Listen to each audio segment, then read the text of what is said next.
3, 2, 1. Ba-ba-da-ba. Hello fans, Minutemans and Trust Fund babies to the first collection of Voss News. Today we'll be looking at the 1700s, the time of the Declaration of Independence. We'll have 3 stories today, and today our sponsor is Baker's Chocolate. Baker's Chocolate, the longest running chocolate company from the 1700s. Buy it because it is today's sponsor on Voss News. Today's first story will be on Marie Antoinette and her execution in France.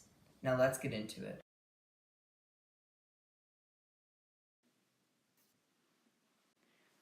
The former Queen of France, Marie Antoinette's execution took place on October 16, 1793.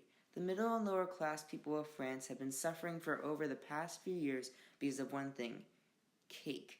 Marie Antoinette is, or I guess was, so obsessed with the delicious treat that she was willing to sacrifice other little petty things, like the whole middle class economy.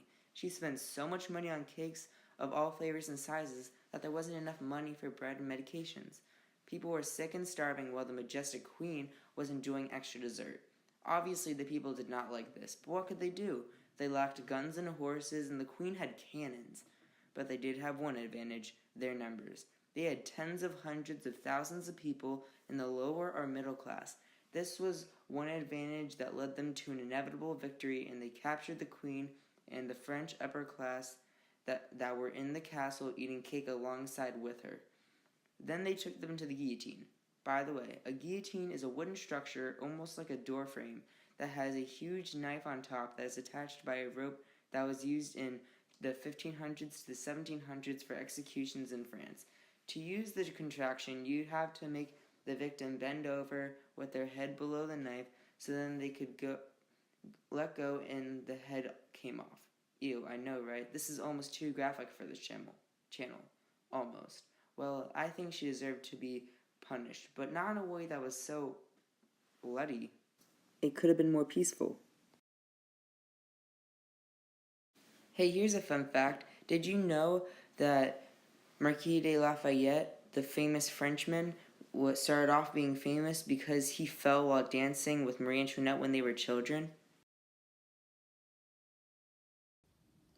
And if there's anything else you'd like me to add on the Marie Antoinette video segment, please just send me a carrier pigeon and my team at Voss News will make it work.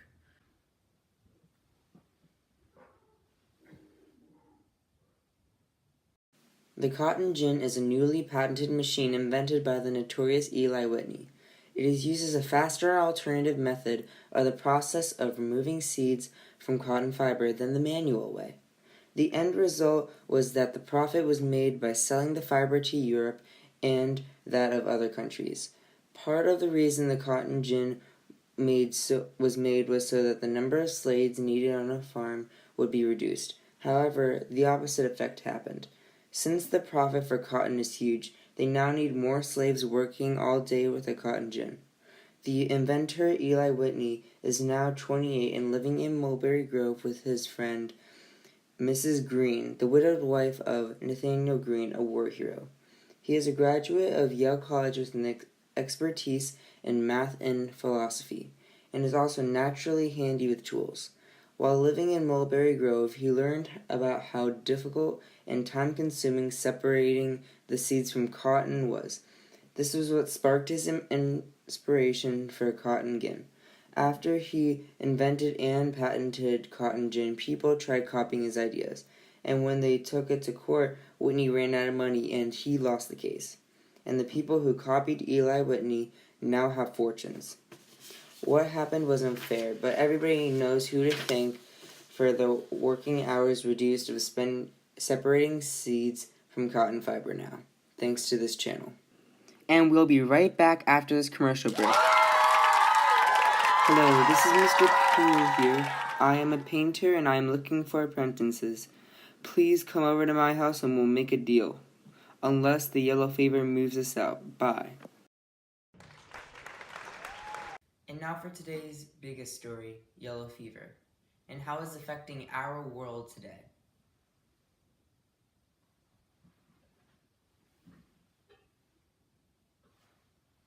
Yellow fever, what is it, you ask? Yellow fever is a viral disease that starts when a mosquito bites a diseased animal like a monkey or a raccoon, and then bites a human. Some symptoms caused are dehydration, muscle pain, and internal bleeding. Yellow eyes are also symptoms of this, and also the reason why it is called yellow fever. At this time, approximately 7% of the population is either rumored to or is confirmed to having yellow fever. We were going to have a church group give us a quote, but they refused to because they believe yellow fever is a punishment from God. Well, I'm going to have to disagree with them on that because a priest in New Jersey recently died from the fever. Anyway, the effects of the fever outbreak is devastating. Many rich people are going to the country, and the middle and lower class people have limited options. Sadly, anyone who is already diagnosed are not allowed to enter other towns, so they have to stay exactly right where they are. Yellow fever is negatively affecting our society today, especially since there is no cure. All we can do is stay healthy for the time being. Thanks for listening. Okay, fans, Minimans, and Trust Fund Babies, this has been Voss News. Hope you enjoyed this year's broadcast. If you have any feedback to give me, please do not hesitate to send me a carrier pigeon. Hope you enjoyed it. This is Charlie Voss signing off. Good night.